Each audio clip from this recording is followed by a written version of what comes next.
le chiffre 24 vient dans le Tanakh comme une base de la vie du Messie, pourquoi le chiffre 24 vient encore dans le ciel comme une base qui est autour du Messie encore, autour de l'agneau? On va étudier la puissance du chiffre 24 dans la croissance spirituelle. Tu peux commencer?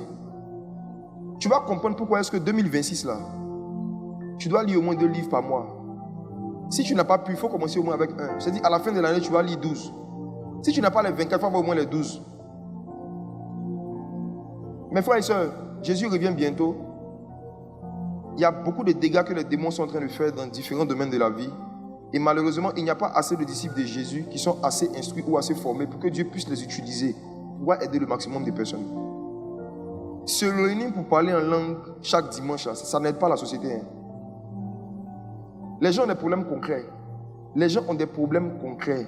J'ai parlé de ça à la veille du Maroc. Je leur ai dit, Jésus dit dans Deutéronome qu'il est le Dieu des dieux et le Seigneur des seigneurs. Il est le Dieu des dieux. Donc si Dieu doit devenir ton Dieu, il faut que tu deviennes Dieu.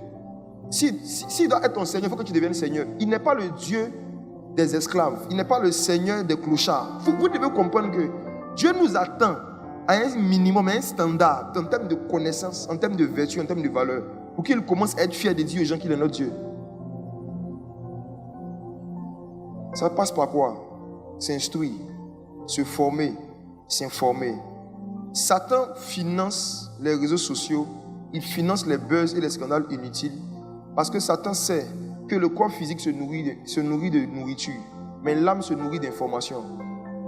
Et si on arrive à vous habituer à aller chercher des informations inutiles, on vous éloigne de votre destinée. Si on arrive à vous donner un style de vie où vous prenez des minutes, des heures pour aller lire des choses qui ne vont rien vous apporter, qui ne vont pas vous aider à pratiquer les bonnes œuvres que Dieu vous a préparées d'avance, on est en train de vous mettre sur un chemin de l'enfer.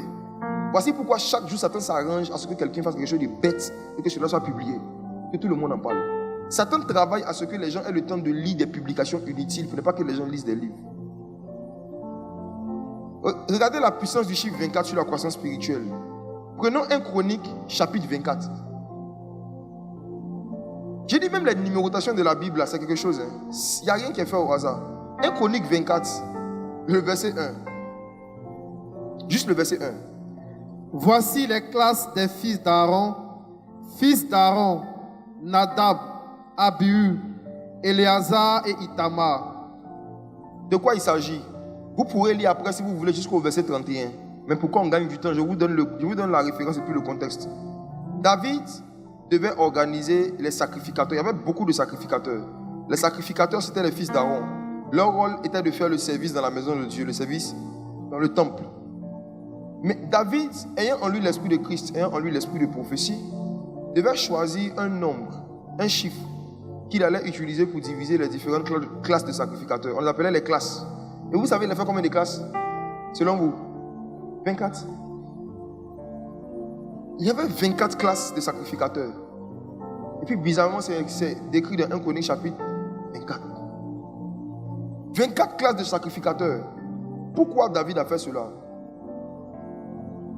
David devait organiser les sacrificateurs de sorte qu'ils puissent travailler à la croissance spirituelle du peuple de l'époque. Et David a été éclairé sur une réalité. La réalité est la suivante. Dans un an, il y a 12 mois. Et chaque fois qu'un jour passe, le temps évolue. Quand on dit le temps évolue, le temps avance, c'est parce qu'il y a 24 heures qui passent. La croissance du temps est fondée sur 24 heures. Tous ceux qui utilisent 24 évoluent.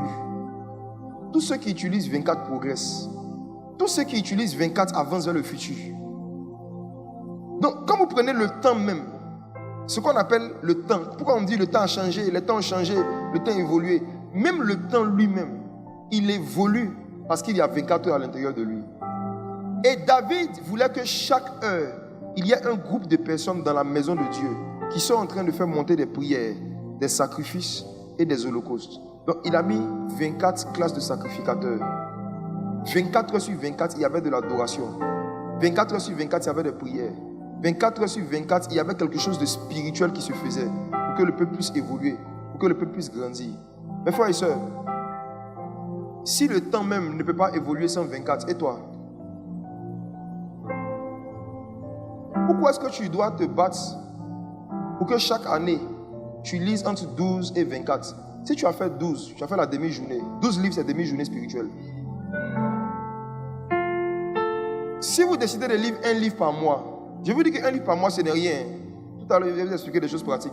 Si vous ne calculez pas le temps que vous consacrez à lire des publications sur TikTok, sur Facebook, sur vos mails, vos WhatsApp, vous n'allez pas vous rendre compte que vous avez beaucoup de temps pour lire. C'est les choses que vous lisez là, c'est ça qui est un problème. Sinon, tout le monde lit ici. Il y en a dès qui se sont réveillés aujourd'hui, ils n'ont même pas lu la Bible, ils ont lu leur message. Vous êtes les plus grands lecteurs de tous les temps. Nous lisons plus que tous les gens de tous les siècles passés. Mais Satan nous a mis dans un système où ce qu'on lit là, ce ne sont pas des bonnes œuvres que Dieu a préparées d'avance afin que nous les pratiquions, c'est tout. Voici, lisons Genèse chapitre 2, verset 22. 24 classes de sacrificateurs pour maintenir et accélérer la croissance spirituelle du peuple de Dieu. Regardez, Genèse chapitre 2, verset 22. L'Éternel Dieu forma une femme de la côte qu'il avait prise de l'homme et il la mena vers l'homme. Amen. Amen. Mes frères et sœurs, si vous regardez le mot original ici, ce n'est pas côte, c'est côté. En fait, Dieu a pris le côté, il a pris le côté d'Adam pour former Ève. C'est pourquoi même jusqu'à aujourd'hui, quand quelqu'un est dans une relation avec une femme, il appelle ma moitié. Ce n'est pas une côte. En fait, la femme n'a pas été formée à partir d'un os. Ce n'est pas une côte. C'est une mauvaise traduction. C'est le côté. Maintenant, je vous pose une question à vous les scientifiques. Le corps humain a combien de côtes?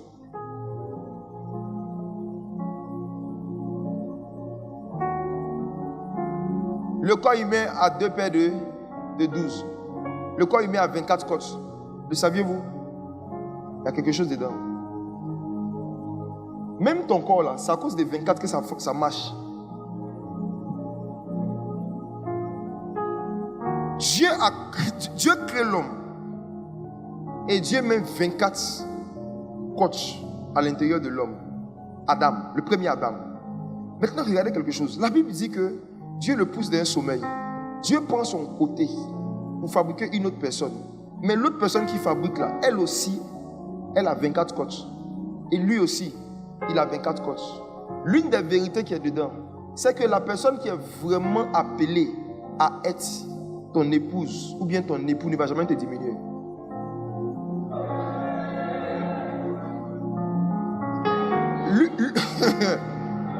L'une des façons de reconnaître ta moitié est quelqu'un qui ne va pas venir diminuer ce qui était dans ta vie avant qu'elle rentre. Elle va venir augmenter. C'est pourquoi il ne faut pas avoir peur de donner l'argent à sa femme. Ça ne diminue pas ton argent.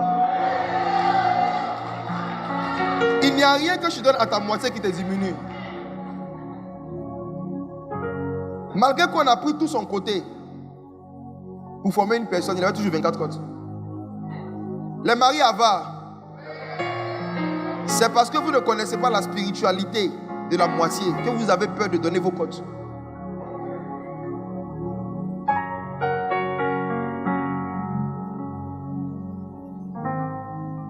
Ce que tu donnes à ta moitié ne te diminue pas, ça te multiplie. Il avait 24 côtes lui seul. Quand on a pris sa moitié, il avait maintenant combien de côtes? 24 fois 2. Parce qu'il a dit, celle-ci est os de mes os. Donc ses os ont augmenté.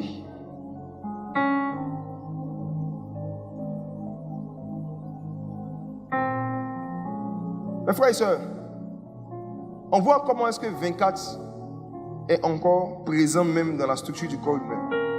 C'est un chiffre qui maintient la puissance, la croissance. Maintenant, les scientifiques, aidez-moi s'il vous plaît. Quel est le rôle des côtes, des 24 côtes dans le corps?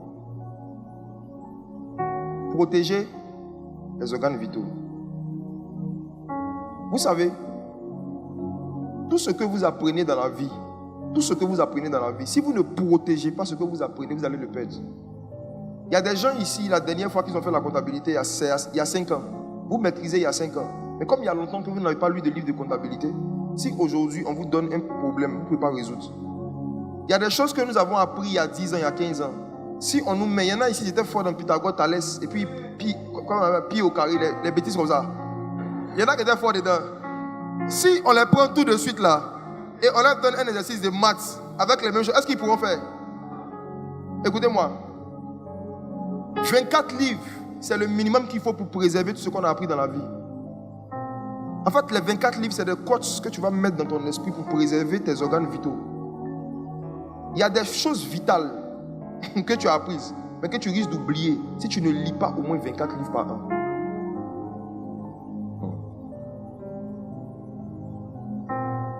« 24 livres, c'est 2 par mois. » Quand on dit un livre, là, ce n'est pas forcément un bouquin de 1000 pages. Il y a des livres de 100 pages. Il y a des livres de 50 pages. Je vais en parler après. Mais c'est une discipline, c'est un engagement que tu dois te fixer. Et tu dois noter. Il y en a ici, intellectuellement parlant, vous n'avez pas de coach. C'est pour ça que tout ce que vous apprenez, vous oubliez. S'il n'y avait pas de coach dans le corps n'allait pas pouvoir retenir, garder certaines choses. Il y en a qui n'ont pas assez lu pour pouvoir retenir certaines choses. Je vais encore plus loin. Restons dans le corps humain. Un peu de science ce matin. Hein? La Bible dit, faites tous vos efforts pour ajouter à votre foi la science.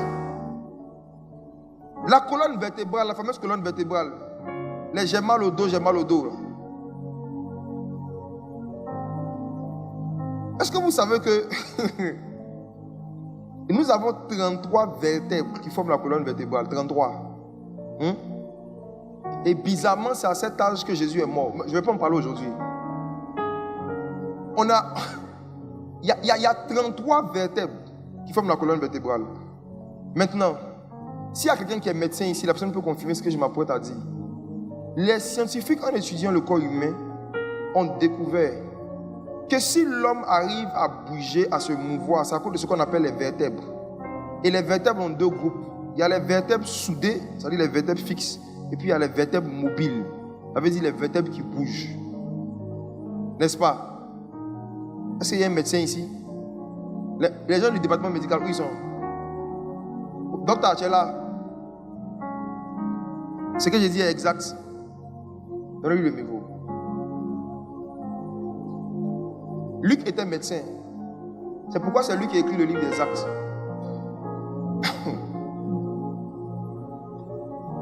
On a 33 vertèbres, c'est ça? Oui, c'est exact. Maintenant, il y a les vertèbres soudées et puis les vertèbres mobiles. J'aurais appris dans un livre que les vertèbres mobiles, ce sont les vertèbres en fait qui nous permettent de bouger le tronc et puis le cou. C'est vrai? Oui. D'accord. Maintenant, docteur, on a combien de vertèbres mobiles? Est-ce que tu savais? Est-ce que tu as les chiffres en tête? J'ai un peu oublié l'anatomie, hein. Mais je sais que les vertèbres fixes sont plus au niveau du bas du dos. C'est ça. Voilà, le sacrum, il est très fixe, il ne bouge pas. Il bouge pas. Mais au niveau du cou, ce sont des vertèbres mobiles. Au niveau du dos aussi, c'est plus ou moins mobile. Au niveau de la région lombaire, c'est aussi mobile. Donc tu vois, c'est toutes ces vertèbres qui sont mobiles là, parmi les 33, c'est 24. Ah. Tu peux t'asseoir. Merci. Regardez quelque chose. Dieu est fort, hein.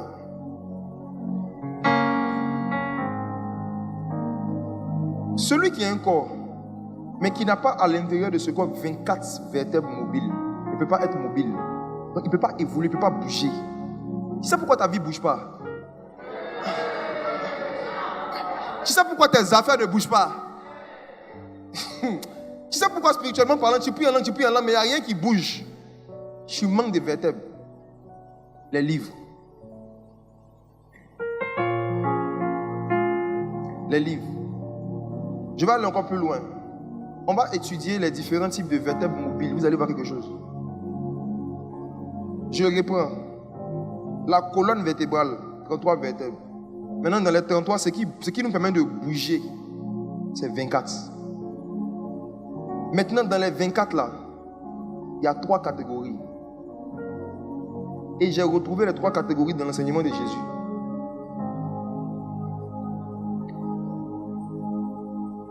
Dans les 24 vertèbres qui permettent à un homme de pouvoir bouger, de pouvoir être mobile et de pouvoir faire ses bonnes œuvres, c'est quand il y a une vertèbre en question justement qui n'est pas à sa place que tu n'arrives plus à faire tes œuvres.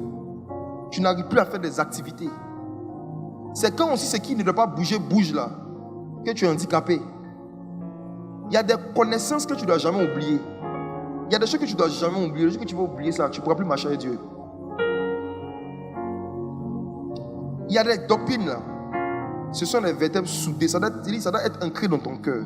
Le jour où tu vas oublier ça, tu ne peux plus marcher. Spirituellement parlant, ta marche est finie. Les 24 vertèbres mobiles sont classées en 3 catégories. Premièrement, les vertèbres cervicales. C'est combien? 7. Docteur, c'est un autre médecin, c'est 7. Vertèbres thoraciques, c'est 12. Et puis les vertèbres lombaires, 5. C'est bon? 24 vertèbres mobiles divisées en 7, 12 et 5. Dis avec moi 7, 12, 5. Ésaïe annonce la venue du Messie. Un enfant nous est né, un fils nous est donné. Mais il dit que quand cet enfant va venir là, il y aura en lui les 7 esprits de Dieu. Si vous lisez Ésaïe chapitre 11, vous allez voir que dans Ésaïe chapitre 11, à partir du verset 1, Ésaïe explique les 7 esprits de Dieu qui vont reposer sur lui. L'esprit de l'Éternel, esprit de sagesse, esprit de force. Vous allez retrouver les 7 vertèbres cervicales du corps de Christ dans Ésaïe chapitre 11. Et vous allez voir que même dans Apocalypse, quand Jésus parle à Jean, à l'une des églises, il dit: écris ce que dit celui qui a les 7 esprits de Dieu.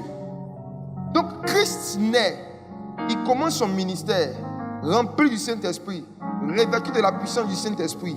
En lui habitait corporellement toute la plénitude de la divinité. Mais la plénitude de la divinité se manifestait par cet esprit. Il doit commencer son ministère et il doit choisir des personnes qui seront avec lui, qui seront mobiles, qui vont bouger avec lui de lieu en lieu, de village en village. Et il en choisit combien? Il en choisit 12. Il n'a rien fait au hasard. Jésus est extrêmement scientifique. C'est parce qu'il devait former un corps, qu'on appelle le corps de Christ. Il est en train de former le corps de Christ. Il formait un corps. Il formait un corps. 7, ensuite 12. Pendant 33 ans, il fait le ministère. La colonne vertébrale a combien de vertèbres au total? Il a fait 33 ans juste pour former ce qui allait soutenir le corps de Christ. La colonne, c'est tout. Il est crucifié, il meurt, il part. Il ressuscite le 3e jour. Et il fait des dons aux hommes. Il a donné les uns comme apôtres, les uns comme docteurs, les autres comme pasteurs, les autres comme prophètes, les autres comme évangélistes, pour le perfectionnement du corps. Donc il forme la colonne vertébrale de l'Église. Et le mouvement de l'Esprit commence maintenant. La première Église marchait avec Dieu. La première Église était mobile. La première Église partait en mission parce qu'elle avait une bonne colonne vertébrale. Quand vous voyez des églises qui n'organisent jamais des programmes en dehors de l'église, ils ont un problème de dos. Quand vous voyez une église qui n'est pas mobile, une église qui est toujours assise dans l'église, c'est une église qui a la sciatique. La sciatique prophétique. Logiquement, quand la colonne vertébrale et les vertèbres spirituelles sont bien formées, on doit être mobile. C'est pourquoi 2026 surtout, les missions vont se multiplier. Les missions vont se multiplier. Les missions vont se multiplier. Quand on dit mission, ce n'est pas forcément sortir du pays. Déjà le 20 décembre, on organise un temps de partage de nourriture avec les gens qui dorment dans la rue. Au niveau de Makori, c'est une mission. Sortons, allons. On va multiplier des actions dans différentes rues, dans différents endroits. D'abord d'Abidjan, après dans d'autres villes, après dans d'autres pays. Mais commencez par ici d'abord. Donc vous qui ne participez pas à nos activités ici à Abidjan, en dehors de l'église, ne venez pas nous suivre par là en France. On commence ici d'abord. Mes frères et sœurs, au vu de tout ce qui précède, j'avais dit et je le répète, si vous voulez avoir une structure sur laquelle Dieu peut se baser pour marcher avec vous, vous devez lire au moins 24 livres par an. Vous devez lire au moins 24. Si vous n'avez jamais lu 24 par 1, commencez par 7. Après, faites 12. Et puis après, faites 5. Fixez-vous ça comme un objectif de vie. Les années qui vous restent. Vous avez perdu trop d'années déjà. Rachetez le temps, car les jours sont mauvais. Acheter un livre, c'est racheter le temps. Rachetez le temps. Rachetez le temps. Beaucoup parmi vous, votre âge ne correspond pas à votre niveau intellectuel.